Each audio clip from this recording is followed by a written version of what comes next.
Pokemon Champions just had a huge overview trailer get revealed in today's Pokemon Direct, and since this is my most anticipated release from the Pokemon franchise for this upcoming year, I took my time picking apart the trailer and found every bit of information that you might have missed. We'll start out with all of that, then get into a broader discussion about the game with my friend Pokemain Event.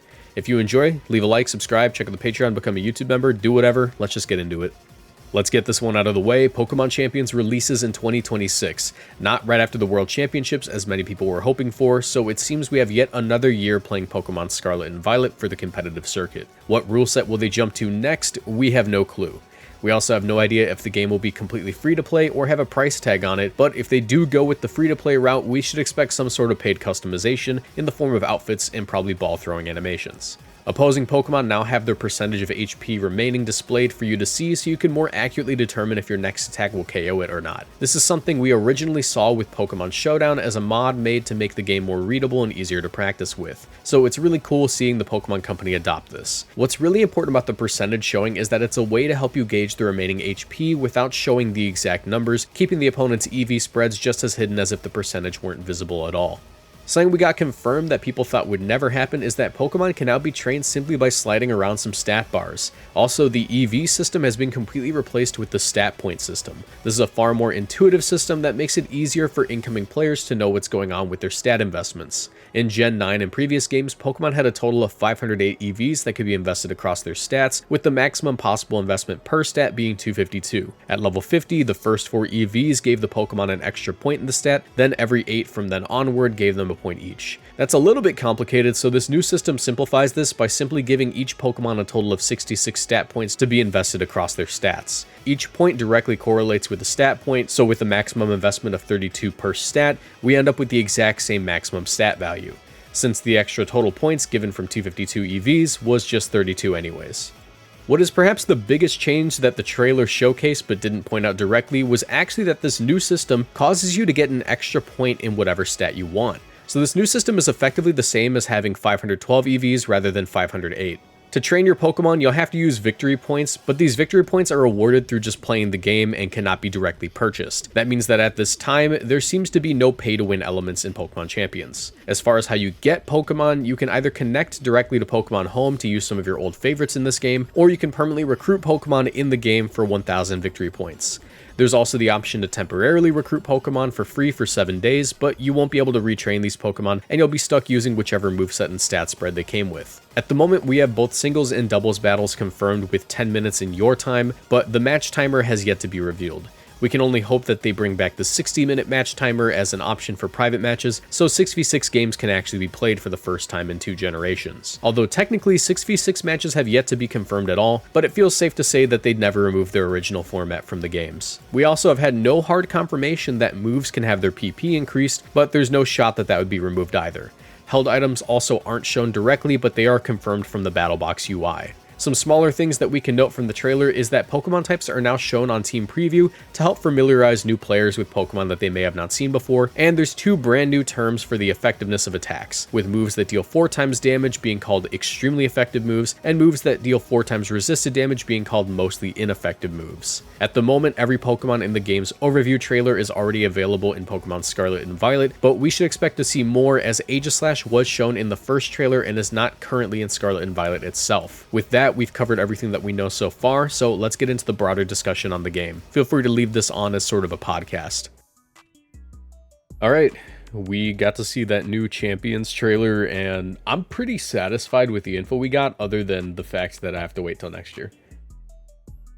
What do you think? Yeah, I think that, like, while I'm hoping for like January 1 Happy New Year's, it's probably a Pokemon Day release. Yeah, first of all, this is the main event. You know, make sure you subscribe to him, link in the description. But Hell yeah. Yeah, so I actually, last night, when I checked when Pokemon Unite got announced, because Pokemon Unite had an in-development trailer, like Champions did, it got announced, or it got released exactly 1 year later. And this seems to be the case as well. It would make sense for them to release it as the 30th anniversary. I was really coping and hoping that it would be like a right after World Championships thing. And it seems like, for the most part, the game seems done, right? Like this seems done.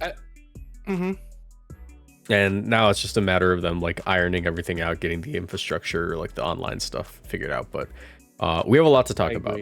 We have a lot to talk about because this game came with a few announcements. What do we want to start with? Like, what do you want to start talking about? Maybe the extra stat point. Yeah, that's the biggest one. So Yeah. when we go to the Gardevoir training screen, we actually, a lot of people noticed this. This was like the really weird thing. So in this game, you train Pokemon by just straight up moving a slider over, which is exactly what people said would never happen. We would never get sliders. But as it turns out, we got sliders. So you can see that there are 66 total stat points, and they're investing 32 right now. So the thing is, stat points are like EVs. So at level 50, how EVs work are, let's say we want to make this exact Gardevoir that they made, but we're making it in Pokemon Showdown. We see that they have 32 stat points in HP, 32 in special attack, and 2 in special defense. The equivalent to that is 252, and the reason is because the first 4 EVs give you a point, and then it's every 8. So that's the equivalent of 1, 2, 3, 4, 5, 6, 7, 8, 9, 10. It's 32. It's 32 total points, right? Same with the special attack. But here's the weird part. You don't get 65 total stat points, which is what is currently possible, because that would give you 175 HP, 194 special attack, 136 special defense. You actually get 2. It's 66 total. Yeah. So they actually hit an impossible stat spread in current Pokemon games of, 252, 252. This is effectively 252, 252, 12. That is what we're looking at. That's interesting. Are there any like specific Pokemon you think that's going to matter with?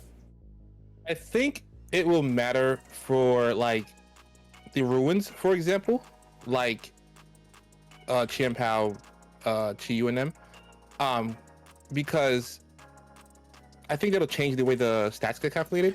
Yeah. Like on other Pokemon, right? Because they get the stat reduction. Yeah. But like if you can, for example, like go max like on Chi-Yu, right? Like max at speed, max special attack, and like 4 HP or something, right? So you get the 131, but now you can take your defense stat, right, and get it up to 101, which helps with certain calculations because now it's an odd number.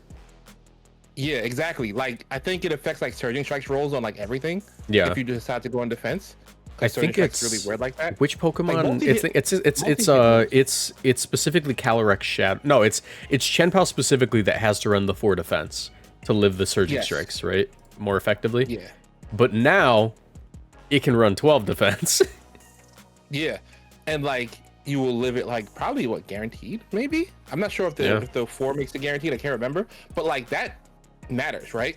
Mm-hmm. On your Pokemon like Gardevoir, there's probably like some numbers where you want to hit like you want to be able to like live certain things on like like back in 2014 it could live like the bullet punch, right? Mm-hmm. You can do that now like with your normal spread, but then you have the extra point if you want to like outspeed something like other base Gardevoirs or something like that, right? Like an extra point there, or like if you want to still invest a little bit in its SPDEF that's really high, like you take the really high stat like SPDEF and just make it a little bit better. And it like just matters so much. It's gonna matter for so many things. Yeah, I think the best way to describe this is that this affects basically nothing offensively or even speed-wise, but it affects everything defensively. Because you're still maxing out. You're still maxing out at the same numbers. Like, it's not like, you hit 133 speed now. That's not possible. But the thing is, now everything has a little bit more to play with. And I think the one calc that I was able to find that like actually demonstrated like how much this how much this extra EV mattered was actually, it was such a weird one, but it was like indicative of what this would mean.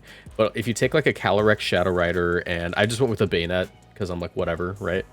Adamant, I think it was 96, 94, something like that, whatever the number is.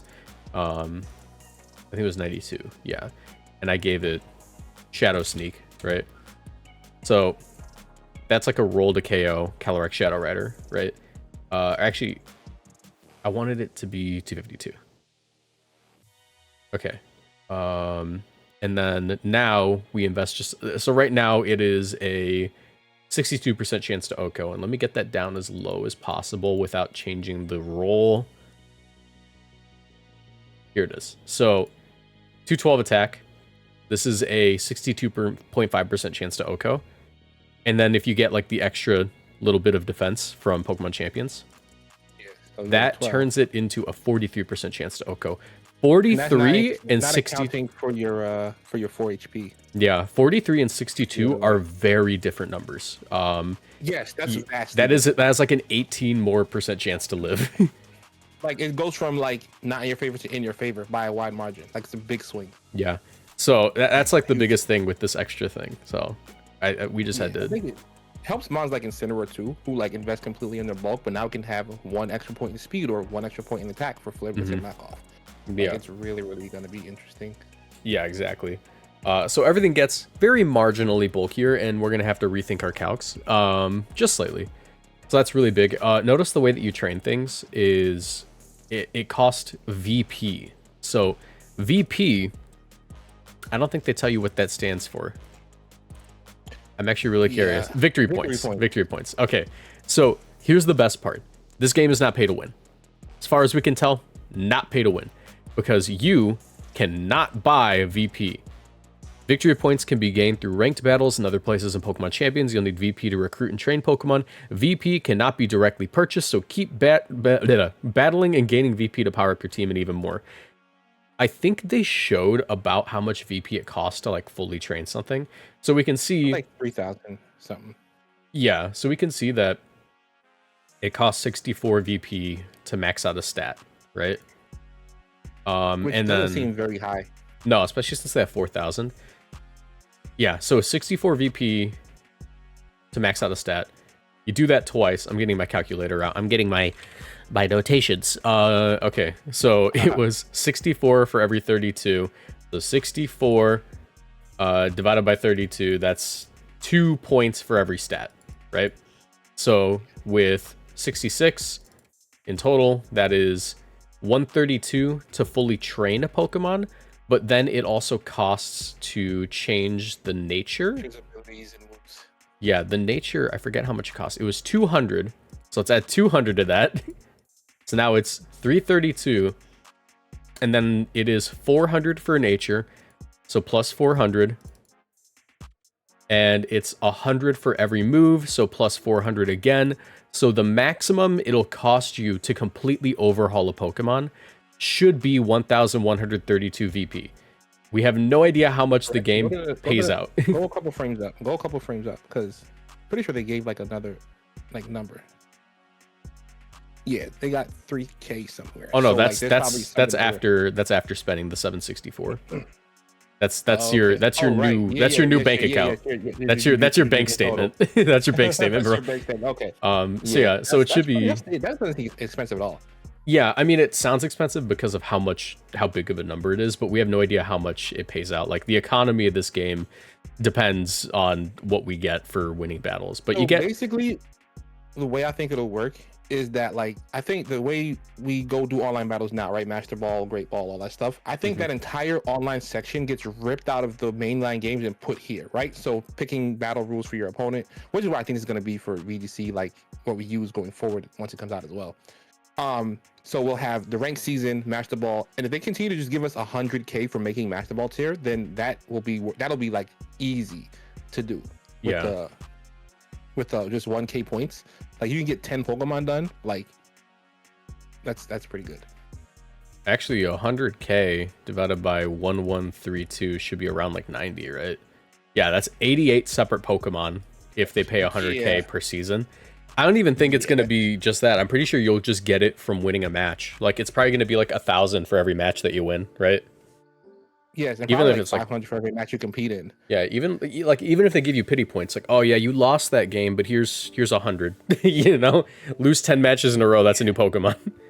Yeah, literally, you just have to play the game. Yeah, and like, which I think is fair, right? Play the game, you get rewarded, you get to build your mons. Yeah, so that's really cool.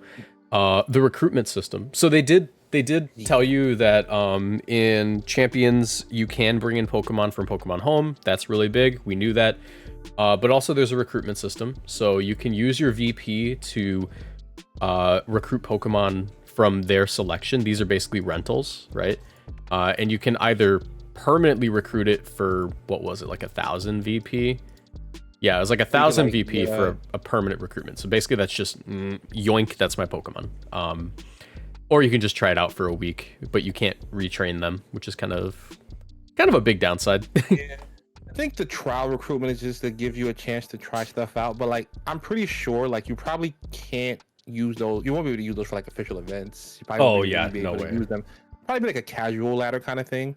Just for people who don't want to like super grind and just want to like play the game.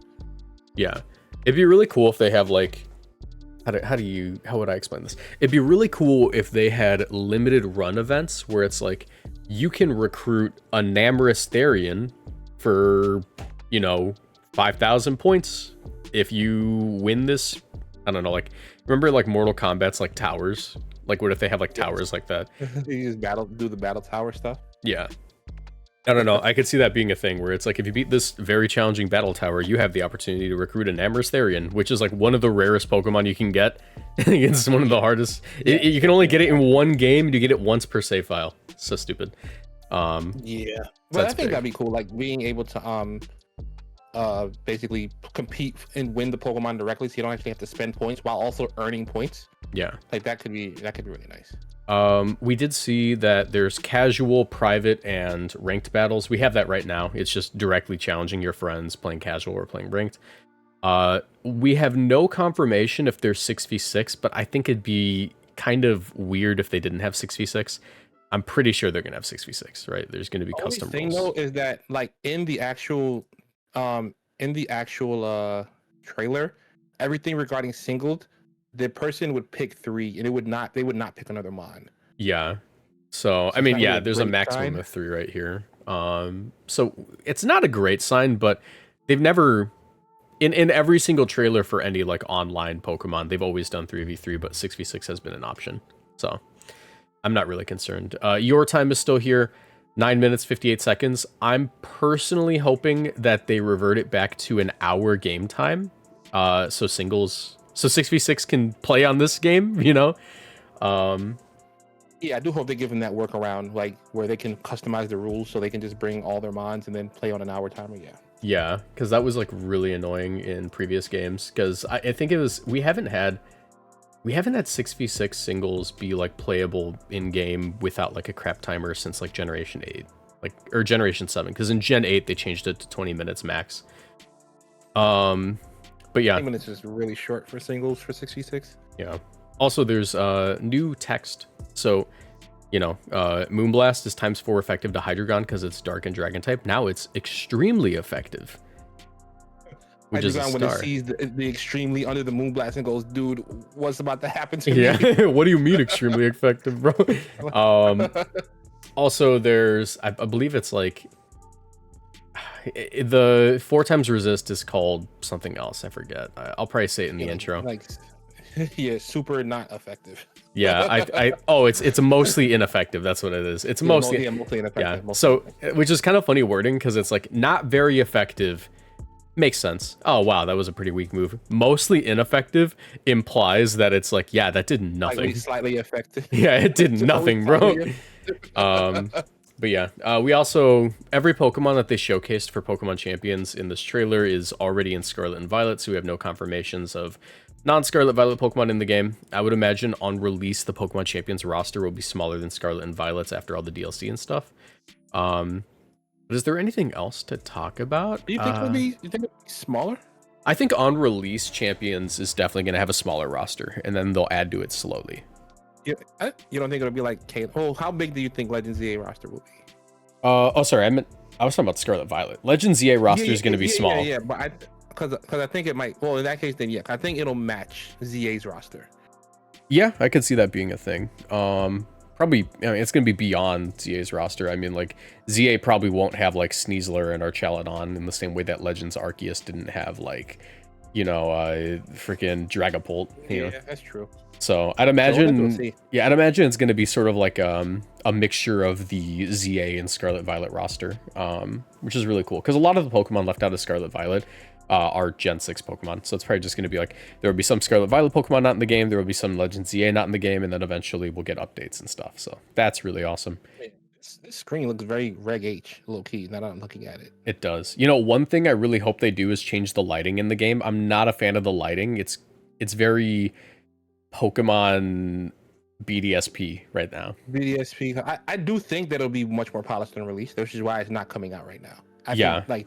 I think like the base code was just ripped from like all the games, like online battle mechanics as it stands.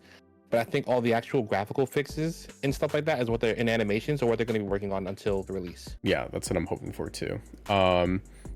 Would you? I mean, this game is probably coming out in February, right? Would you say that it's likely we'll be playing the World Championships on this game next year?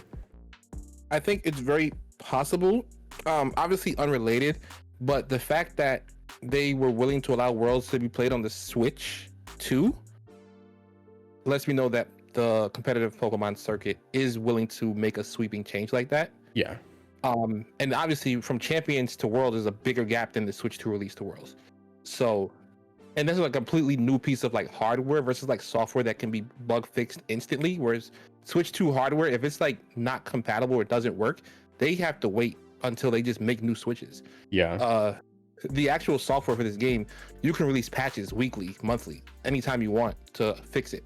So I do think it's very likely that people who qualify for Worlds will be playing Worlds on this game. Yeah. The only thing that makes me kind of concerned is that if it doesn't drop in, because we've had games like that where Worlds is in August, but the game we switch over to it in January. That happened before. That was in 2019 to 2020.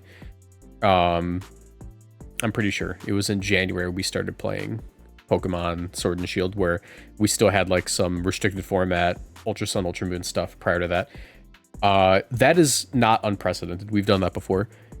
My concern is that if this game comes out in February or later, that means that there will only be like a couple of months of Pokemon Champions before the World Championships, if they do make the switch. So like, let's say that it comes out in February and we switch in March, right? Yeah, that April, means May, that June, July, August, 5 months total. Yeah, but the thing is, we don't play any events in July, and we only have one event in June. So it is March, April, May, and then like the first week of June. Which is probably like 7 events total, counting EU and NA. Yeah. So I mean, it's not unheard of, but it would be kind of weird. I don't think anyone would complain though. I think. So if someone does incredible in Pokemon Scarlet and Violet, they're going to do incredible in Pokemon Champions. It's just a fundamentals game. Yeah, for sure. I think that, but I do think there's a strong possibility that they switch. I think, especially because, like, it just incentivizes people to play the game, right? If there's like, hey, you know, you can use this at the competitive tournaments too. Like people who may be thinking about trying to get into it, like at the last minute, like they don't really care about qualifying for Worlds, but maybe they want to go to an event, and maybe they want to play this game where you can just easily train up Pokemon and stuff. Yeah. I do wonder what the mobile aspect is going to be like, though. I mean, the mobile aspect is literally just going to be a clone of the game, but on mobile. Like, there's no way it's like. Well, I mean, different. like that tournament. Yeah, that's the weird part. Because are you allowed to play Pokemon Unite on mobile at NAIC and like EUIC and Worlds, or is it only on Switch? I heard somewhere you can play mobile. I think you are allowed to play the game because it's identical, and like I think low-key is a disadvantage because I think it's harder than playing on controller. Yeah, because you have tap controls. You do have the option. But technically, there's no disadvantage to playing on your phone. So I would prefer if they kept it to Switch exclusively for like tournament purposes. But I could understand it if they open it up to mobile for tournaments, because it just makes it so it's like more people will be willing to enter tournaments. Like you just download the game, play it, right? But also, we have no idea if it's free to play or not. I would imagine that this game is not free to play. I think it's probably going to be like a low barrier of entry, probably like a $20 title, maybe 30. Because right now we see no microtransactions, but if it's going to be a live service like Pokemon Unite, there has to be some kind of microtransaction. I think that there has to be some monetization somewhere. It's got to be like completely. Yeah, it's got to be like completely in the form of like, here is a battle pass that gets you more points per win. Because it said they're not directly purchasable, but it didn't say that you couldn't purchase them, right? Yeah. And B, probably just cosmetics. Yeah, I think they might bring skins into this, like, or outfits or something. I want my Dragapult to hit the gritty. Oh, see how you trying to go full Fortnite with it. I don't know if I want all that, but like some cosmetics, some outfits. You're telling me you wouldn't pay for a new ball throw animation? Yes, ball throwing animation would be kind of cool. I guess I'll say your Pokemon dancer might be kind of funny too. Like after you like get a KO with hits a dance, that'd be kind of nice. Yeah. That'd be kind of hits an emote on somebody. That might be kind of nice. Yeah. Anyways, I think that's all there really is to talk about today. For this game, yeah, pretty much. Yeah. I'm not covering ZA. I don't care about ZA. I'm a competitive channel, man. I think the megas in ZA will be competitively useful at some point. So there's some merit to covering ZA a little bit. Spoilers: Dragonite is real. See you next time. Goodbye. I'm gonna disappoint all of you and call it Dragonite. That'd be funny. All right, goodbye, everyone. No problem. Later.